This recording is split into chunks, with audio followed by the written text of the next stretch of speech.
Ma question, c'est à partir du moment où le président des États-Unis, on l'avait vu, avait dit si Bachar el-Assad utilise les armes chimiques contre la population civile, nous interviendrons.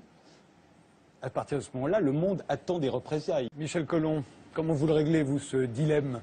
Mais écoutez, quand je viens d'entendre monsieur affirmer avec certitude qu'on avait toutes les preuves pour les armes chimiques parce que les services secrets des États-Unis, de la Grande-Bretagne et de la France nous le disaient, les mêmes qui disaient la même chose sur l'Irak, et on sait que c'était un mensonge. Je pense que, bon, moi qui suis les guerres et la propagande de guerre et la désinformation depuis 20 ans, tout ce que je viens d'entendre, là, ça en fait partie. Et je voudrais rappeler cette phrase du Premier ministre britannique Lloyd George.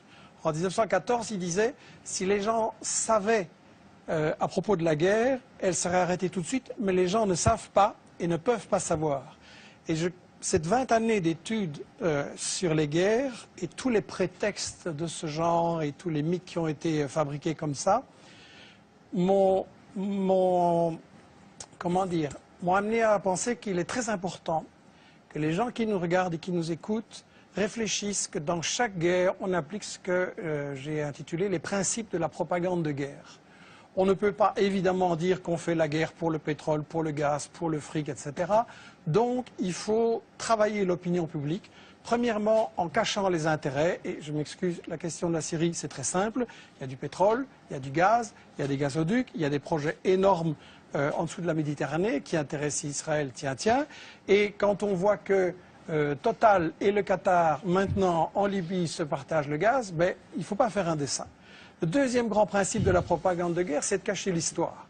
Et la France se pose en donneuse enfin la France d'en haut se pose en donneuse de leçons. Il ne faudrait quand même pas oublier que le colonialisme français a bombardé les Syriens en 1945 pour les empêcher d'acquérir leur indépendance, a pratiqué et organisé la division de la Syrie, notamment sur des bases religieuses, et puis que toute l'histoire de la Syrie, depuis qu'elle a résisté à Israël, ça a été le travail des États-Unis et d'Israël pour affaiblir et briser la Syrie.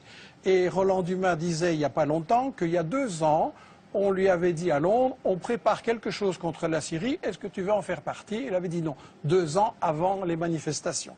Le troisième grand principe de la propagande de guerre, c'est qu'il faut absolument, quand on a décidé d'attaquer pour le pétrole, le gaz ou le fric, il faut absolument diaboliser l'adversaire. Et donc là, on a droit à toute une série d'histoires. Et celui qui dit, moi je sais, qui dit ici, je sais tout ce qui se passe en Syrie, je n'ai aucune certitude, pour moi c'est un charlatan. Je pense qu'il n'y a pas de guerre propre, je pense qu'on a vu des atrocités des deux côtés. Et je pense que quand on se réclame de la justice, dire avant toute enquête, je sais qu'il va falloir faire quelque chose et je sais qui est coupable, c'est pas sérieux. Un tribunal qui jugerait comme ça ne serait pas accepté. Sur la question des armes chimiques, c'est évidemment intolérable. Je voudrais juste poser la question à ceux qui connaissent bien les États-Unis. Quel est le pays dans l'histoire qui a le plus utilisé des armes chimiques, biologiques et bactériologiques? Sinon les États-Unis, avec 250 kilos d'armes chimiques balancées sur le Vietnam et maintenant encore des bébés qui naissent comme des monstres. Et dans toute une série d'autres pays.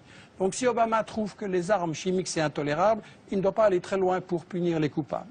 Le quatrième grand principe de la propagande de guerre, c'est qu'il faut toujours se présenter comme défendant les victimes. On fait toujours des guerres soi-disant humanitaires. Mais là, la mèche a été vendue hier ou avant-hier, je ne sais plus, par Bernard Kouchner, qui est un pro-interventionniste, et qui a dit devant une télé française, bien sûr que le but c'est de renverser Bachar el-Assad, mais il faut un habillage diplomatique. Ça veut dire qu'on n'est pas là pour défendre les Syriens, parce qu'en réalité c'est une guerre qui a été provoquée par les États-Unis et leurs alliés dès le départ, comme Roland Dumas l'a dit. On n'est pas là pour protéger les victimes et pour les empêcher. Au contraire, on veut qu'il y en ait plus pour avoir un prétexte d'intervenir. Et je tiens à rectifier les mensonges qui ont été dits. Le gouvernement syrien est parfaitement d'accord de négocier.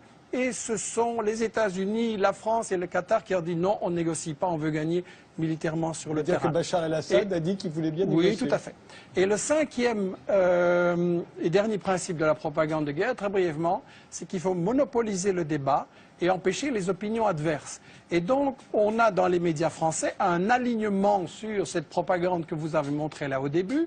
Et quand M. Hérault s'amène en disant j'ai la preuve sur les armes chimiques et qui commence par répéter dans son discours pendant des minutes et des minutes tout ce que tout le monde sait et que personne ne nie, et puis qu'à la fin il dit les services secrets m'ont dit que c'est Bachar, il n'y a aucun journaliste pour dire oui mais les preuves un peu sérieuses s'il vous plaît. Et donc quand on voit des gens comme Fabius, comme Bernard-Henri Lévy, comme Hérault ou BHL, qui viennent avoir le courage de bombarder, mais pas le courage de débattre devant des gens qui connaissent le dossier et qui ont les arguments contraires, il faut quand même beaucoup se poser la question. Et j'insiste sur cette question des 5 principes de la propagande de guerre, parce que, et ce sera ma conclusion, l'année prochaine, vous risquez peut-être de m'inviter sur l'Iran, ou sur l'Algérie, ou sur le Venezuela, ou le Congo, ou l'Érythrée, ou le Zimbabwe, et ça va être chaque fois la même comédie, chaque fois avec les mêmes arguments. Il n'y a pas de guerre vraiment humanitaire, il y a toujours des intérêts pour le fric, il y a toujours des intérêts pour les matières premières, et il est temps quand même qu'on se dise, si on veut une humanité solidaire et mettre fin aux guerres, il faut voir qui provoque ces guerres.